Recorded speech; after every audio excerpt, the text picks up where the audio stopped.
Hello, dear students. How are you all? Hope you all are doing very good. Today, students, we are going to start our 8th chapter of class 8th only, which is about force and pressure. Okay, let's start the chapter. See, we perform various activities every day, such as to lift a bucket, to ride a car, opening or shuttling a door, pulling or pushing a chair. Each of the action can be grouped as a push or pull or both. This push and pull is called force. In this chapter, we will study about different types of forces and their effects on the body. So force is the most commonly used physical quality in our daily life. Everything we do in our daily life includes some kind of force. See students, हम अपने everyday में बहुत सारी activities perform करते हैं, जैसे किसी bucket को लिफ्ट करना, कार को राइड करना, या डोर को ओपन या शट करना, ओके, एंड किसी चेयर को पुल या पुश करना. So what we are doing is हम हर एक एक्टिविटी के अंदर या तो कोई पुश अप्लाई कर रहे हैं, या हम उस ऑब्जेक्ट को पुल कर रहे हैं, या माइट बी पॉसिबल हम पुश एंड पुल दोनों कर रहे हैं.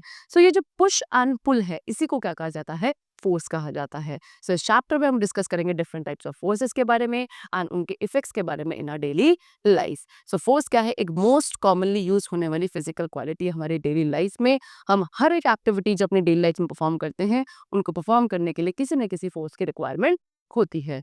ओके, चलो, now the topic is effects of force. Force के क्या क्या इफेक्ट्स है? सो फोर्स जो है बहुत डिफरेंट टाइप्स के चेंजेस ला सकता है एंड इन चेंजेस के डिफरेंट इफेक्ट्स होते हैं. See, first of all, force can make a stationary object move. Force के थ्रू एक स्टेशनरी ऑब्जेक्ट, यानी कि कैसा ऑब्जेक्ट जो रेस्ट पोजीशन पे है, वो मूव कर सकता है. See, when we drag a chair from its position, जब आप किसी चेयर को ड्रैग करते हैं अपने पोजीशन से, सो वो मूव करती है ना. इसी तरीके से आप अगर एक फुटबॉल को किक करोगे, सो वो भी मूव करेगी. सो दैट मीन्स व्हाट, कि यहाँ पे आप एक स्टेशनरी ऑब्जेक्ट पे फोर्स अप्लाई कर रहे हो, जिसकी वजह से वो मोशन में आ जाता है.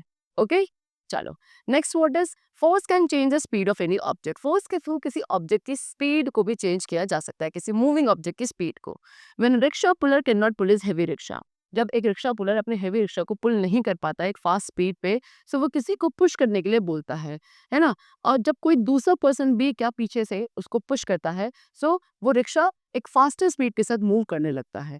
इसी तरीके से एक बॉल है जो मूव कर रही है एक फास्टर स्पीड पे, एंड आप उसको अपने हैंड्स के थ्रू स्टॉप करते हैं, तो आप उसकी क्या कर देते हैं? स्पीड को रिड्यूस कर देते हैं एंड इवेंचुअली वो बॉल क्या रेस्ट पे आ जाती है. सो इस तरीके से फोर्स अप्लाई करने से हमने क्या करा है? किसी भी मूविंग ऑब्जेक्ट की स्पीड को इंक्रीज या डिक्रीज कर दिया, एंड इवन हम उसको रेस्ट पे भी ला सकते हैं बाय अप्लाइंग फोर्स. ओके, चलो, now next, force can change the direction of any moving object. Force से कर सकता है किसी मूविंग ऑब्जेक्ट की डायरेक्शन को भी चेंज कर सकता है. सी स्टूडेंट, जब एक बॉलर क्या करता है? बॉलर जब बॉल को थ्रो करता है किसी बैट्समैन के टूवर्ड्स, बैट्समैन उसको अपने बैट के साथ हिट करता है, एंड जैसे ही बैट्समैन उस बॉल को अपने बैट के थ्रू हिट करता है, वो उस बॉल को डिफरेंट डायरेक्शन में थ्रो कर देता है इन द स्टेडियम. सो इस तरीके से आपने क्या करा? वो मूविंग ऑब्जेक्ट था या मूविंग बॉल की जो बैट्समैन के टूवर्ड जा रही थी, एंड बैट्समैन ने इसके ऊपर एक फोर्स अप्लाई करके उस मूविंग ऑब्जेक्ट की डायरेक्शन को चेंज कर दिया. ओके, चल, now next we come to what force can change the shape and size of the object. अब नेक्स्ट इफेक्ट क्या है फोर्स का? ये फोर्स के थ्रू आप किसी ऑब्जेक्ट के शेप एंड साइज को भी चेंज कर सकते हैं. यानी कि see, when we apply force on the rubber toy, आप क्या कर रहे हैं? एक रबर टॉय है, उस पर फोर्स अप्लाई कर रहे हैं. सो क्या होगा? उसकी जो चेंज है वो कुछ टाइम के लिए, शेप जो है वो कुछ टाइम के लिए चेंज हो जाएगी. इसी तरीके से जब आप रबर बैंड को पुल करते हैं, सो वो भी क्या होता है? कुछ टाइम के लिए क्या हो जाता है? लॉन्गर बन जाता है. एंड इस तरीके से क्या देखा आपने कि आपने जब फोर्स अप्लाई करा तो किसी भी ऑब्जेक्ट की जो शेप एंड साइज है वो चेंज हो गया. सॉरी, चलो, now next topic is contact and non contact forces. तो हमने फोर्सेस के पेस को डिस्कस कर लिया, एंड अब हम डिस्कस करेंगे कुछ टाइप्स ऑफ फोर्सेस के. So the number one is contact and non contact forces. So कुछ ऐसे फोर्सेस है जो डायरेक्टली किसी बॉडी पे या ऑब्जेक्ट पे अप्लाई किए जाते हैं, एंड वहां पे जाके फोर्स अपने इफेक्ट को शो करने लगता है. ऐसे फोर्सेस को कॉन्टैक्ट फोर्सेस कहा जाता है. Example, muscular force, frictional force and mechanical force. लेकिन उसी जगह पे क्या कुछ ऐसे भी फोर्सेस है जो अपने इफेक्ट्स को क्या कॉज करते हैं, लेकिन किसी दूसरे ऑब्जेक्ट के कांटेक्ट में डायरेक्टली आए बिना. ठीक है, ऐसे फोर्सेस को नॉन कांटेक्ट फोर्सेस कहा जाता है. Example, gravitational force, magnetic force, electrical force. Okay, अब हम इन्हीं फोर्सेस को थोड़ा सा डिटेल में डिस्कस करेंगे. So number one is muscular force. वो फोर्स जो कि कोई भी लिविंग ऑर्गेनिज्म अपनी मसल्स के थ्रू प्रोड्यूस करता है, that is called muscular force. Example, when a bullock pools a cart, जब एक बुलक एक कार्ट को पुल करती है, तो वहां पे वो अपने मस्कुलर फोर्स का यूज करती है. इसी तरीके से जब आप किसी भी ऑब्जेक्ट को पुल या पुश करते हैं, तो वहां भी आप अपने मस्कुलर फोर्स को अप्लाई कर रहे होते हैं. Okay, Now next we come to mechanical force. ऐसा फोर्स जो किसी भी मशीन के थ्रू जनरेट होता है, that is called mechanical force, like engines of a car, truck, wind, mills, turbines, etc. Next we come to electrical force. Electrical force एक ऐसा force है जो कि फ्लो ऑफ करंट के थ्रू प्रोड्यूस होता है, that is called what? Electrical force. Okay? चलो next is magnetic force. Magnetic force में यहाँ पे हमें एक्टिविटी गिवन है कि आपने कुछ आयरन नेल्स ली एंड एक मैग्नेट लिया एंड उस मैग्नेट को आप उस आयरन नेल्स के टूवर्ड्स लेकर आएंगे. सो आप क्या देखोगे कि मैग्नेट ने उस सभी नेल्स को अपने तरफ अट्रैक्ट कर लिया एंड जितने भी नेल्स है वो उस मैग्नेट के साथ एक डिस्टेंस से भी क्या हो गई, अटैच हो गई. सो इस एक्टिविटी में हमने क्या देखा कि जो मैग्नेट है वो कुछ मेटल्स को अट्रैक्ट कर रहा है, लाइक आयरन, है ना, अपनी तरफ. कहाँ से? डिस्टेंस से भी. डायरेक्ट कांटेक्ट में नहीं आया मैग्नेट उन नेल्स के, स्टिल उसने एक डिस्टेंस से ही मैग्नेट ने क्या करा, उन सभी नेल्स को अपनी तरफ अट्रैक्ट कर लिया. सो ये जो फोर्स एक मैग्नेट में एक्सर्ट किया, इसको हम मैग्नेटिक फोर्स कहते हैं. मैग्नेट के पास एक इनविजिबल फील्ड होता है फोर्स का अपने अराउंड, जो कि आपके मेटल्स या मैग्नेट्स के ऊपर वर्क करता है एंड वो अपना इफेक्ट एक डिस्टेंस से भी शो करता है. इसी मैग्नेट की प्रॉपर्टी को यूज किया जाता है क्या करने के लिए, आयरन को सेपरेट करने के लिए from the heaps of garbage और otherwise lift the iron objects. Okay, you can see यहाँ पे मैग्नेट का यूज किया जा रहा है आयरन के जितना भी स्क्रैप है उसको क्या करने के लिए, सेपरेट करने के लिए. चलो now magnetic field surrounds the magnet. Magnetic field क्या, जो किसी भी मैग्नेट के सराउंडिंग में जो मैग्नेटिक फील्ड होता है वो कब इफेक्टिव होता है, थ्रू वुड और glass medium also. Okay, now next we come to gravitational force. अब हम ग्रेविटेशनल फोर्स को डिस्कस करते हैं. सो ग्रेविटेशनल फोर्स क्या है, वो फोर्स जो कि अर्थ एक्सर्ट करता है, that is called gravitational force. आप अर्थ पे जब स्टैंड कर रहे हो या कोई भी ऑब्जेक्ट जो अर्थ पे स्टिल है, ठीक है, सो ये किसकी वजह से है, because of gravitational pull of the earth. ठीक है, हर एक ऑब्जेक्ट का क्या होता है, अपना वेट और मास होता है एंड क्या ये सभी अर्थ के ग्रेविटेशनल पुल की वजह से है कि उस मास और वेट के साथ भी वो एक स्टेबल तरीके से अर्थ पर स्टैंड कर सकता है. इसीलिए किसी ऑब्जेक्ट का जो वेट है वो एक मेजर है अर्थ की ग्रेविटेशनल पुल का on that particular object. Okay, so when we measure the weight of an object, तो इसीलिए कभी भी जब हम किसी ऑब्जेक्ट के वेट को मेजर करते हैं, हम एक्चुअली में जो अर्थ का ग्रेविटेशनल पुल है उसको मेजर करते हैं. ओके, एंड इसको आप एक स्प्रिंग बैलेंस के थ्रू भी वेट कर सकते हो. This is the spring balance shown to you. Now what is spring balance. Spring balance में एक स्पेशल स्प्रिंग होती है एंड ये स्प्रिंग जो है किसमें, एक मेटल कवरिंग के अंदर एनक्लोज होती है जो कि फ्रंट में यानी कि आगे की तरफ से ओपन होती है. स्प्रिंग को फिर मेटल एनक्लोजर में अटैच किया जाता है किसी एक एंड से एंड दूसरे एंड से एक स्टील की स्ट्रिप के साथ अटैच किया जाता है. ये स्ट्रिप में उसके ओपनिंग साइड पे हुक होता है ना, एंड वहीं पे जो ऑब्जेक्ट्स है उनको अटैच किया जाता है to the spring balance for being them. उसके साथ साथ मेटल एनक्लोजर के साथ एक मेटल स्केल होता है जो कि प्रिंटेड होता है एंड ये हमको उस ऑब्जेक्ट के मास को दिखाता है which is being weight over there. Okay, so जब भी आप किसी ऑब्जेक्ट को वे करते हैं, स्प्रिंग जो है स्ट्रेच होता है एंड उस ऑब्जेक्ट के वेट को इंडिकेट करेगा इन ग्राम फोर्स और kilogram force according to the capacity of the spring balance. चल now next is frictional force. So if we roll a ball on a surface, अगर आप किसी एक सरफेस पर बॉल को रोल करते हैं तो क्या होता है, कुछ सेकंड के बाद ये जो रोलिंग थी वो क्या हो जाती है, स्लो हो जाती है एंड इवेंचुअली क्या वो ऑब्जेक्ट आपका हॉल्ट यानी कि स्टॉप हो जाता है. सो अभी हमने पढ़ा कि एक फोर्स क्या कर सकता है, किसी ऑब्जेक्ट को मूव भी करवा सकता है या फिर उस ऑब्जेक्ट को स्टॉप भी करवा सकता है. दैट मीन्स व्हाट, कि कोई ना कोई फोर्स जरूर एक्ट कर रहा था उस बॉल के ऊपर जिसकी वजह से उस बॉल की स्पीड पहले क्या हुई, स्लो डाउन हुई एंड फिर वो अपने आप ही रेस्ट पर आ गया. ये इनविजिबल फोर्स जो इस बॉल पर लग रहा था उसको हम फ्रिक्शनल फोर्स कहते हैं. सो एक ऐसा फोर्स जो किसी ऑब्जेक्ट के मोशन को स्लो डाउन करता है एंड इवन स्टॉप कर सकता है ना, from moving, that is called friction. अब फ्रिक्शनल फोर्स जो अर्थ के सरफेस एंड बॉल के बीच में था उसी की वजह से जो बॉल थी वहां पे वो स्टॉप हो गई. ठीक है ना, यानी कि जो अर्थ का सरफेस जहाँ पे बॉल मूव कर रही थी उस अर्थ के सरफेस के और बॉल के सरफेस के बीच में फ्रिक्शनल फोर्स अप्लाई हो रहा था जिसकी वजह से बॉल आपकी स्टॉप हो गई. If you observe any smooth surface, अगर आप किसी एक स्मूथ सरफेस को मैग्नीफाइंग ग्लास के अंडर ऑब्जर्व करेंगे तो आप क्या देखेंगे, उसमें छोटे छोटे से ग्रूव्स या इरेगुलरिटीज होती हैं. ठीक है, उसके साथ साथ क्या उस सरफेस पे स्मॉल ब्रिजेस होंगे जो कि हमें फील नहीं हो सकते लेकिन they are present over there. So हर एक स्मूथ सरफेस में ऐसे रिजेस होते हैं अगर आप उनको मैग्नीफाइंग ग्लास के अंडर ऑब्जर्व करेंगे एंड जब ऐसे दो स्मूथ सरफेस आपस में एक दूसरे के कांटेक्ट में आते हैं, इनके जो ग्रूव्स एंड रिजेस हैं वो आपस में इंटरलॉक्ड हो जाते हैं एंड इस वजह से किसी भी मूविंग ऑब्जेक्ट की जो स्पीड है उस सरफेस पर पहले स्लो डाउन होती है एंड फिर वो स्टॉप हो जाती है and this is how the frictional force is caused. Okay, चलो नाउ अगर सरफेस रफ होगा स्टूडेंट, सो उसमें ज्यादा फ्रिक्शनल फोर्स अप्लाई होगा। ओके, एंड अगर सरफेस स्मूथ होगा तो वहां पे फ्रिक्शनल फोर्स लेस अप्लाई होता है। ठीक है, next we come to static friction. Static friction क्या है? सो ये एक ऐसा फोर्स ऑफ फ्रिक्शन है जो कि कोई भी दो बॉडीज को एक दूसरे के ऊपर स्लाइड होना के लिए अलाउ नहीं करता है, एंड ये फोर्स काफी नेसेसरी है किसी भी ऑब्जेक्ट को मूव करने से स्टॉप करने के लिए। Next is sliding friction. Sliding friction एक ऐसा फोर्स ऑफ फ्रिक्शन है जो कि कोई भी दो बॉडीज के बीच में एक्ट करता है जो कि आपस में कांटेक्ट में होती है एंड उनको एक दूसरे के ऊपर स्लाइड करने के लिए अलाउ करता है।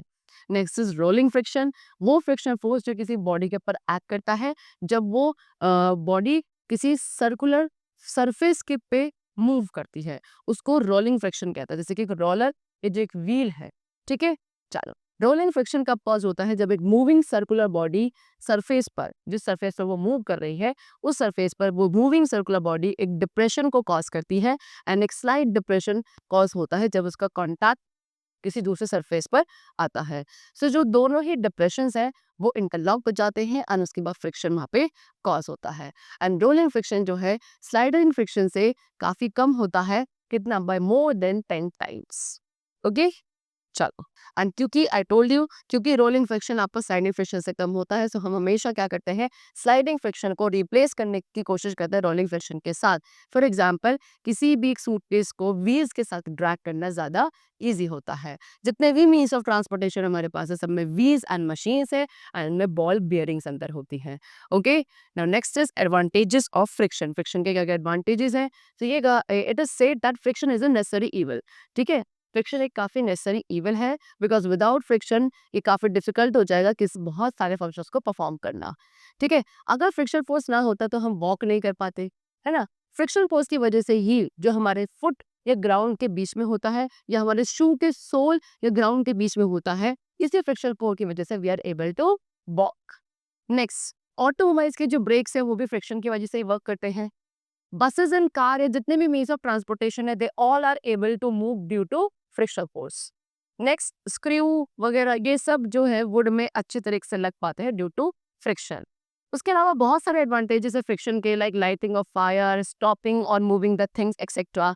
सो ये इसीलिए एक इविल है बिकॉज बहुत सारी अमाउंट ऑफ एनर्जी भी वेस्ट होती है ड्यू टू फ्रिक्शन। ठीक है, एक इविल है लेकिन अच्छा इविल है। Now harmful effects of friction. अब फ्रिक्शन के क्या क्या हार्मफुल इफेक्ट्स है? सो जब कोई भी ऑब्जेक्ट मूव करता है उसको क्या कुछ एनर्जी की रिक्वायरमेंट होती है उस फोर्स ऑफ फ्रिक्शन को ओवरकम करने के लिए, एंड इस कंडीशन में काफी सारी एनर्जी है जो फ्रिक्शन की वजह से वेस्ट हो जाती है।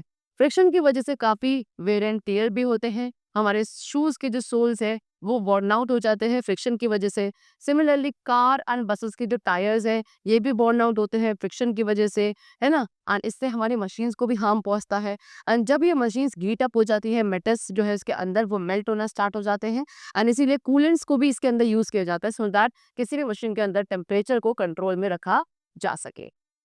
Next is minimising friction. अब फ्रिक्शन को कैसे मिनिमाइज किया जा सकता है? उसको हम मिनिमाइज कर सकते हैं कोई भी दो कॉन्टैक्ट सरफेस के बीच में जो रफनेस है उसको रिड्यूस करके, एंड इसके लिए हमारे पास डिफरेंट मेथड्स हैं। Number 1, lubrication.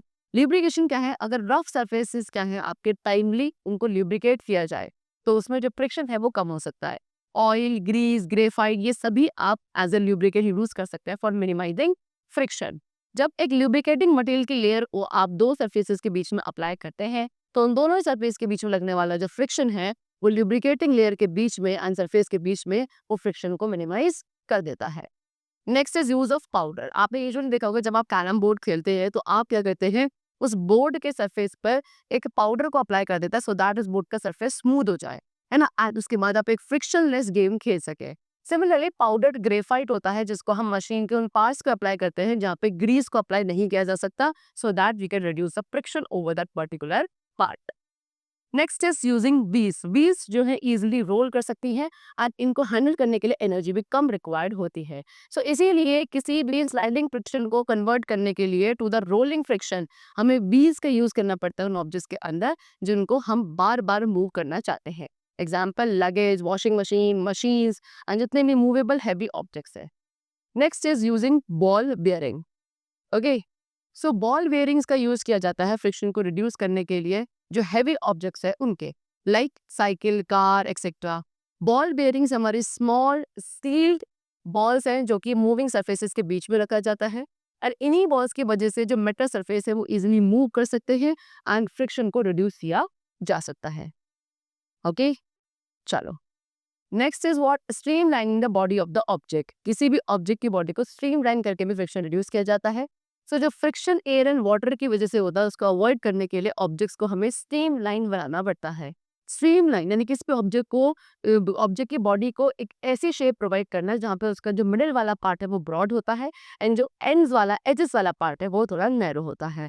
ओके, इस वजह से क्या होता है, लेस फ्रिक्शन प्रोड्यूस होता है और इसी को स्ट्रीमलाइन शेप कहा जाता है। एयरक्राफ्ट, बोट शेप ये सभी स्ट्रीमलाइन होते हैं सो दैट जो एयर एंड वाटर की वजह से फ्रिक्शन इन्हें मिलता है उसको ये अवॉइड करके फर्दर मूव कर सके। Now methods of increasing friction. So अभी तो हमने फ्रिक्शन को अवॉइड करना या रिड्यूस करने के मेथड्स को डिस्कस किया।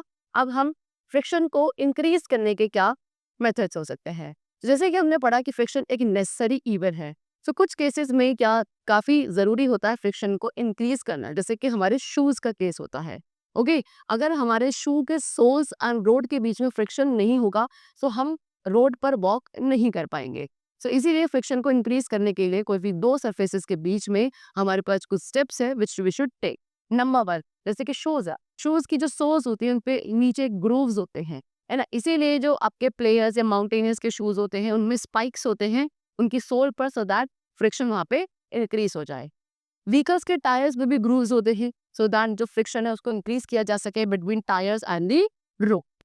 ओके, चल now the next topic we come to is a pressure.